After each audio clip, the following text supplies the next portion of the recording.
दुख इस बात का है, जब बिल पेश हुआ उसमें एक टर्म एंड कंडीशन है। वो टर्म ये है कि एक्ट तो हम पास कर देंगे, पर ये लागू तब होगा जब डिलिमिटेशन होगा। अब डिलिमिटेशन की लड़ाई तो वैसे ही सदर्न स्टेट्स की चल ही रही है। हक तो 50% का बनता है, आज हम सिर्फ 33% के लिए लड़ रहे हैं। मैंने क्वेश्चन पूछे हैं कि कब सेंसस होंगे, जनगणना कब होगी और जातिगत जनगणना होती है कि नहीं होती है, सरकार की इसमें क्या मंशा है। और मैंने ये भी कहा है कि डिलिमिटेशन प्रोसेस कब होगा, क्योंकि दोनों एक दूसरे से रिलेटेड है। तो बहुत सारी महिलाओं ने कल फोन किया। शुरू में वो बहुत खुश थी कि 2024 के चुनाव की वो तैयारी करने की बात कर रही थी, लेकिन जब पता चला कि ये तो अभी जनगणना होगा, उसके बाद फिर परिसीमन के बाद होगा, मतलब 2029 तक हो सकता है, तो उनमें काफ़ी मायूसी आ गई। हर पार्टी पक्ष, एक दल से हों या सत्ता पक्ष के हों, हम सब इस ऐतिहासिक दिन का इंतजार कर रहे हैं। उम्मीद यही थी कि नरेंद्र मोदी जी ने जो 2014 में वादा किया था देश की महिलाओं के साथ, बीजेपी के मैनिफेस्टो में था कि जैसे ही सरकार बनाएंगे विमेंस रिजर्वेशन बिल पास करेंगे। 9.5 साल बाद आता है। इमीडिएटली कोई भी बिल जो कानून बनता है, एक्ट बनता है, वो इमीडिएटली इम्प्लीमेंट होता है। दुख इस बात का है, जब बिल पेश हुआ उसमें एक टर्म एंड कंडीशन है। वो टर्म ये है कि एक्ट तो हम पास कर देंगे, पर ये लागू तब होगा जब डिलिमिटेशन होगा। अब डिलिमिटेशन की लड़ाई तो वैसे ही सदर्न स्टेट्स की चल ही रही है, साथ ही साथ सेंसस के आंकड़ों पे होगा, नए सेंसस के आंकड़े पे। 2021 से सेंसस का डेटा हमारे पास नहीं है, लेटेस्ट डेटा 2021 में होना था, अब तक शुरुआत उसकी हुई नहीं है। तो यानी आपने महिलाओं को एक और जुमला दे दिया है कि आप, हाँ हमने दरवाजे खोल दिए, एक्ट बन गया है, पर आप दरवाजे के बाहर ही खड़े रहेंगे, हम एंट्री तो तब देंगे जब ये काम हो जाएंगे।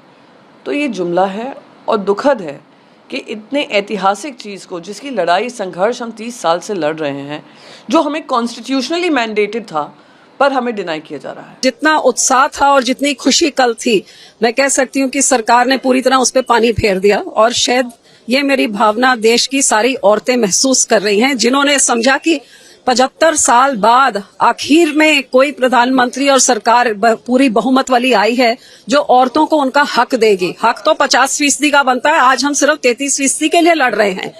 और खुशी को गमी में बदलने में कुछ ही समय का फासला हुआ, क्योंकि समझ आ गई कि ये सतर बुला के इतने गुप्त तरीके से रातों रात पास करके बिना बिल सर्कुलेट किए क्यों ये किया गया, क्योंकि डेविल इन द डिटेल सामने आ गया कि जब पढ़ने को मिला तो पता लगा कि ये सेंसस के बाद, जिस सेंसस में आजादी के बाद हर 10 साल बाद होता है, 2021 में होना था, अभी तक 23 खत्म होने को आई, अभी तक सेंसस नहीं हुआ, ये भी नहीं पता आगे कब करेंगे। सेंसस के बाद डिलिमिटेशन होगी और डिलिमिटेशन के बाद ये रिजर्वेशन बिल लागू होगा, तो ये 5-6 साल तक तो कहीं पे लागू हो नहीं रहा है। तो फिर आपने जो 10 साल पहले वादा किया था, 9.25 साल जब 6 महीने रह गए इलेक्शन के लिए, तो आपको ये बिल लाने की क्या जरूरत, जब आप लागू ही नहीं कर रहे हैं। और जो आपने लागू नहीं करना तो लेके क्यों आए। पर आपकी नीयत जो सही होती तो आप जे रातों रात आप नोटबंदी कर सकते हैं, चंद घंटों में आप देश को बंद करके लॉकडाउन कर सकते हैं, जोर जबर से जीएसटी को आप पुश कर सकते हैं, तो आप इसको आराम से कर सकते थे जो आपकी नीयत सही थी। नीयत सही नहीं है, जैसे 75 सालों थे और जब से ये पहली बारी रिजर्वेशन बिल की चर्चा हुई है, ये मेल डोमिनेटेड पार्लियामेंट ने औरतों के साथ धोखा किया और आज भी एक धोखा ही हुआ है। मैंने क्वेश्चन पूछे हैं कि कब सेंसस होंगे, जनगणना कब होगी और जातिगत जनगणना होती है कि नहीं होती है, सरकार की इसमें क्या मंशा है।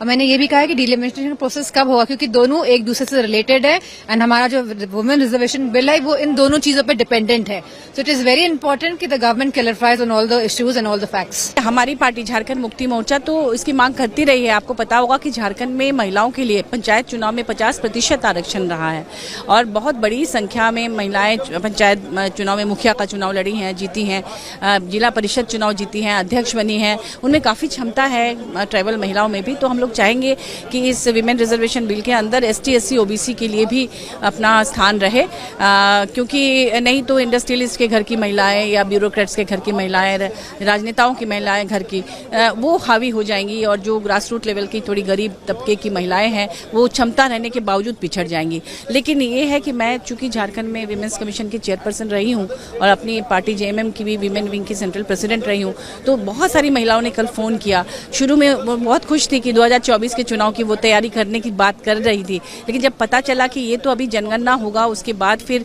परिसीमन के बाद होगा, मतलब 2029 तक हो सकता है, तो उनमें काफ़ी मायूसी आ गई। और जहाँ तक हम बात करेंगे विमेन रिजर्वेशन की, तो झारखंड में 12.35% महिलाएं हैं विधानसभा में, जबकि वो गुजरात और हरियाणा जहाँ जहाँ भाजपा प्रदेश है उससे बहुत ज़्यादा है।